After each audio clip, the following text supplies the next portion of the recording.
Hey everybody, it's Ron from Pick Dawgz, and this is Ron's Rundown. We're going to go over the MLB games scheduled for Friday, August 18th, 2023. Now, if you like what you see, make sure to give this video a big thumbs up and subscribe to our channel. Don't forget to put your baseball picks in the comments section below. And if you're looking for my best bets, including my $19 rundown best bet, you can find those at the premium picks tab at pickdawgz.com. Alrighty, let's get into it. Here are the games for Friday in Major League Baseball. First up, it's the Kansas City Royals taking on the Chicago Cubs. Cole Ragans and Jameson Taillon are your starters. Both of these starting pitchers were in pretty good form going into their last starts, but struggled quite a bit in those outings. Taillon gave up 8 earned runs in 3 innings of work in an 11-4 loss to the Blue Jays. Ragans gave up 4 earned runs and 7 base hits in only 5 innings of work against the Cardinals in a 5-4 Royals loss. So, I don't love this matchup for either of these starting pitchers going into this game, as the Cubs have hit lefties pretty well in the last 30 days. Certainly they've hit righties better, but against lefties, pretty low strikeout rate, good power numbers. I do think Ragans could struggle here. Jameson Taillon faces a Royals lineup that against righties in the last month is top 5 in baseball in team OPS, top 10 in isolated power, and has a 19.2% strikeout rate. This Royals bullpen has really struggled this year. The worst the worst Sierra in the last month in the bullpen, and an ERA above 5. I think we see a high-scoring game here at Wrigley Field. Give me the over in Kansas City, Chicago. Next up, the Detroit Tigers taking on the Cleveland Guardians. Matt Manning and Gavin Williams are your starters. Now, I know Matt Manning so far this season has pitched better on the road than he has at Comerica Park. We know last year he struggled away from Comerica at an ERA just below 5, and his last game against the Red Sox was good on paper. 5 1/3 innings, no earned run, just 1 unearned run, but he only had 1 strikeout in that game. He walked 3 batters. I am a little bit concerned going into this start against the Guardians team. We know has hit righties a lot better than lefties. Against righties in the last month, decent OPS numbers and a very low strikeout rate. I do think Manning could be in trouble here, and Gavin Williams is in such good form. It's tough to go against him. Even though the Guardians have not been able to back him up in the run support department lately, he's been facing really tough teams, the Astros, the Blue Jays, the Rays. He's given up 3 earned runs combined in those 3 starts with 22 strikeouts in his last 12 innings of work. He is in great form. The Tigers don't have a great lineup themselves against righties. Give me the Cleveland Guardians here on the money line with a lean towards the under in this game also. Next up, it's the Cincinnati Reds hosting the Toronto Blue Jays. Jose Barrios for Toronto. It's going to be a bullpen game for the Reds. Jose Barrios has not fared too well on the road in his career. This season, better numbers, but still an ERA that's higher than when he's at Rogers Center. And, as of late, Barrios not really in the best of form. His last game against the Cubs, giving up 4 earned runs, 2 unearned runs, and 2 home runs in a 6-2 Cubs win. It's tough to pitch at Great American Ballpark. It's going to be his first career start there at one of the more hitter-friendly parks in baseball against a good Reds team. I could see Barrios struggling early on. I'm going to take a shot here with the Cincinnati Reds on the money line at Great American. Next up, it's the Boston Red Sox taking on the New York Yankees. Brian Bayo for Boston, no official starter for the Yanks. Could be a bullpen game for New York.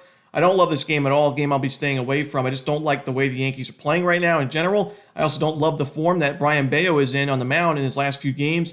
He's more of a ground ball specialist, but he's giving up a lot of fly balls, a lot of sharp contact and home runs. At least 1 home run in 4 of his last 5 games, including his last start against the Tigers, who've been one of the worst lineups in baseball against righties this season. He goes 4 2/3 innings, 9 base hits, 4 earned runs, and 2 home runs. So, for me, I'm going to lean towards the home team here. I think this is a good spot for the Yankees offense to get going a little bit. The bullpen's been decent in the last month. So, like I said, staying away from this one, but I'll lean towards the Yankees. Next up, the Philadelphia Phillies taking on the Washington Nationals. Michael Lorenzen and Yohan Adon are your starters. He may not throw another no-hitter against the same team in Washington, but I do think Lorenzen pitches well enough for the Phillies to grab a W here. It's not a great price, so probably a game I'll stay away from, but Lorenzen was dominant against this Washington Nationals lineup, and the team has hit lefties better than righties overall this season. Adon, not really my favorite option to back. An ERA above 5 so far this year. A low whip and good strikeout numbers, so maybe some positive regression in the future, but still, he's faced mostly weak lineups, at least as of late, and he's still struggled. So I'm going to take the Philadelphia Phillies on the money line, but like I said, not a great price. Next up, the San Francisco Giants taking on the Atlanta Braves. We're going to see Alex Cobb and Spencer Strider on the mound. I think it's going to be a really tough spot for Alex Cobb, who has just not been the same recently. He's given up a lot of sharp contact, similar to a guy like Brian Bayo, who we just talked about. He's more of a ground ball specialist, a pitch-to-contact guy, and he's giving up home runs and extra base hits. We've seen 6 home runs his last 3 games. The strikeout numbers aren't there. He's given up just a lot of base runners in general, And, his ERA now up to 3.6 on the season, and it's almost at 5 on the road this year. He's been much better at Oracle Park. Now you're going on the road against one of the best lineups in baseball, arguably the best lineup in baseball against righties especially. I think Cobb really struggles here, and Spencer Strider's in good form for Atlanta. The Giants lineup has not been very good against righties in the last month, where they've got bad OPS and isolated power numbers. They're 29th in ISO. The OPS at 622 as a team, and a pretty steep strikeout rate. To me, this is an ultimate pitching mismatch. Give me the Atlanta Braves here on the run line. Next up is the Seattle Mariners taking on the Houston Astros. Bryce Miller and JP France are the projected starters for now, but there is no official lineup for this game, so we could see a pitching change. It's tough to go against the Mariners with how well they've done against righties in the last month. I mean, JP France, if he is a starter here, he has struggled a little bit at Minute Maid Park. He's had much better numbers on the road this season. And the Mariners in the last month, top 10 in baseball in team OPS against righties, top 5 in isolated power. Their strikeout rate, even though it's still pretty steep, has gone down since the beginning of the season. And this Houston Astros bullpen, I'm a little bit concerned with it right now. The ERA is good in the last month, but the expected numbers are not great. The 4th highest SIERA. I do expect regression going forward. Bryce Miller's in good form. 2 bounce-back outings against the Angels and Orioles his last 2 games. 10 2/3 innings combined, only 2 earned runs, no home runs, and only 2 walks with 12 strikeouts. I'm going to take the Seattle Mariners here with the better lineup, right now at least against righties, the better bullpen, and who I believe is a better starting pitcher. Give me Seattle on the money line. Next up, we see the New York Mets taking on the St. Louis Cardinals. Zach Thompson for St. Louis, and no official starter for the Mets. It's a pretty ugly game and overall an ugly series this weekend with 2 teams that had super high expectations going into the 2023 campaign, and then they end up being sellers and have well below 500 records here towards the end of August. I'm going to lean towards the Cardinals here, as I do think Thompson has pitched pretty well for St. Louis thus far. Sub-4 ERA, 34 strikeouts in 25 innings of work, only 2 home runs allowed. Good form as of late. Last 8 innings of work, 2 runs with 13 strikeouts, good control. This Mets lineup has hit righties better than lefties. So, against lefties where they're facing Zach Thompson here, I don't really love their matchup. The Mets bullpen in the last month, the expected numbers are not good. The ERA is at 5.64. I'm going to take the St. Louis Cardinals here on the money line. Next up, we see the Milwaukee Brewers taking on the Texas Rangers. Brandon Woodruff and Andrew Heaney are your starters. The Rangers were concerned with Andrew Heaney going into his last game against San Francisco. He was even quoted saying that he knew he had a short leash going into that start. He struggled early on with his control. He walked 2 batters, 3 base hits, and only an inning and a third, and Bruce Bochy decided to pull him from that game. Go with the Rangers bullpen. It was a really good decision. The Rangers bats backed him up. The bullpen was sharp, and the Rangers won that game 9-3, covering the run line as well. But now, going up against the Brewers here, a team that's had a really low strikeout rate against lefties in the last month, good OPS numbers, great isolated power numbers. I am concerned with Heaney again in this game. He's facing Brandon Woodruff, who's in good form going into this start. He faced 2 weaker lineups in his first 2 games back from the injury, but his strikeout numbers are there, his control's there. He's going to give up the occasional home run, which could be an issue against this powerful Rangers lineup, but he's got a really good lineup and bullpen to back him up, so I'm going to take the Milwaukee Brewers here on the money line on the road, getting a really good price. Next up, the Pittsburgh Pirates taking on the Minnesota Twins. We're going to see Andre Jackson and Pablo Lopez as the starters. I'm going to take a shot here with the underdogs plus the 1.5 runs and a sprinkle on the money line with the Pittsburgh Pirates. As you look at this pitching matchup, it looks pretty lopsided on paper. I mean, Andre Jackson has got a 5.47 ERA thus far, which we know is very steep. And in his last game, he gave up 3 earned runs in 3 2/3 innings. But he's got good strikeout numbers. As expected, his xFIP is below 4 right now. So I do think that there's some positive regression in his game. He's also facing a Twins team that strikes out quite a bit, so having those 28 Ks and 26 in a third inning should bode pretty well for him going into this game. And when you look at Pablo Lopez, he's in great form, no doubt about it. In his last 5 starts, 2 earned runs or fewer in all of those games. However, in 4 of those 5 starts, Pablo Lopez was on the road. Pablo Lopez has pitched really well on the road this season throughout the year. He has struggled notably at Target Field, where currently he has an ERA above 4, almost at 5, at 4.71.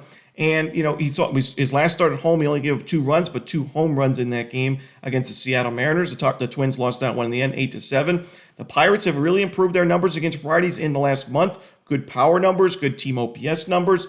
I do think that Pablo Lopez is a little bit overvalued in a game like this. The Pirates' bullpen's been solid. It's been one of the best, has had one of the best SIERAs in the league in the last 30 days. I'm going to take a shot here with Pittsburgh plus the 1.5. Next up, we see the Chicago White Sox taking on the Colorado Rockies. Michael Kopech and Peter Lambert are your starters. Peter Lambert may not be my favorite option to back, but I do think he's the better option here compared to Michael Kopech. To me, this is a nightmare spot to be in for Kopech, as we know he's had issues with his control and giving up the home run ball this season. His last 3 games, 4 or more walks in all 3 of those games, and 3 home runs combined. In fact, he's given up at least 1 home run in 4 of his last 5 starts. So a power pitcher like that has decent strikeout stuff, but has those control issues at Coors Field, usually you're in trouble, especially against a Rockies team that we know has hit righties a lot better than lefties this season. Lambert, like I said, not my favorite option, but he's facing a White Sox team that has not been great offensively this season in general, but, in the last month against righties where they have some of the worst numbers, OPS and isolated power-wise, in the league. I'm going to take the Colorado Rockies, the home team here, on the money line at Coors. Next up, we see the Tampa Bay Rays taking on the Los Angeles Angels. Erasmo Ramirez and Tyler Anderson are your projected starters. I do think this is a good bounce-back spot for Tyler Anderson, who was pitching pretty well in the second half of the season up until his last start where he gave up those 7 runs against Houston. We know the Astros have been one of the best lineups in baseball this year and last year against lefties. In the last 30 days, they've got top 5 numbers in OPS and isolated power, but the Rays just aren't the Astros right now. They have struggled quite a bit against lefties. High strikeout rate, bad OPS numbers, bad on-base numbers, low isolated power as well. So I do think Anderson, who has pitched better at Angel Stadium this season, should bounce back here and give the Angels a good shot to win the game. The problem is the Angels' bullpen has been so bad this season, it's tough to back them in a full 9-inning bet. I'd rather just take them in the first 5 innings. I like their matchup here against Erasmo Ramirez. This is an Angels lineup that's hit righties well this season in the last month as well. So I do think they get to Ramirez, who has some regression concerns. I think Anderson pitches well in the first half of this game. Give me the Angels on the money line in the first 5 innings. Next up, it's the Baltimore Orioles taking on the Oakland A's. Kyle Gibson and Luis Medina are your starters. Similar to the last game, it's tough to back the A's in a full 9 innings in this game, especially with the Orioles bullpen as strong as it has been this season. But I like the matchup for the A's in terms of the starting pitching matchup. Luis Medina has been a lot better in the second half of this season. He's got a lot of upside to his game. Good strikeout numbers, 83 Ks in 83 innings. Kyle Gibson, it's tough to back him in this game after his 9 earned runs and 12 base hits on the road against the Mariners, 3 home runs in that 9-2 Mariners win. I know the Mariners, the A's are not the Mariners, but the A's actually have better numbers offensively against righties than the Orioles do in the last month. Higher walk rate, lower strikeout rate, on base percentage, OPS, isolated power. The A's have better numbers across the board against righties than Baltimore does right now in the last month. So I think the matchup benefits Oakland. I don't know if they're going to be able to hold on for a full win in the game, but I think there's certainly value there. I'm going to take the A's in the first 5 innings plus the half a run. I'll take them in the full game and sprinkle on the money line as well. Next up, we see the Arizona Diamondbacks taking on the San Diego Padres. Brandon Pfaadt and Seth Lugo are your starters. A rematch of the game between these two teams on August 13th. And in that game, it was a 5-4 win for Arizona. Pfaadt pitched pretty well. Seth Lugo pitched pretty well. It's tough to know what you're going to get from either of these starting pitchers, though, right now. They've been pretty inconsistent lately. Seth Lugo, in 4 of his last 5 starts, he's given up 2 earned runs or fewer. However, that other start, he gave up 8 earned runs in 3 1/3 innings. So, Brandon Pfaadt on the other side, we've seen him still have an ERA above 6, almost at 7 on the season. I'm going to lean towards the home team. I do think the Padres have the more trustworthy offense right now and the much more trustworthy bullpen, and that's really the key for me. I can see both of these starters pitching pretty well in this game, but Arizona's bullpen in the last month, an ERA above 6 at 6.63. The Padres have made improvements there, a sub-4 ERA in the bullpen, better expected numbers as well. I'll lean towards San Diego on the money line, but like I said, not my favorite game.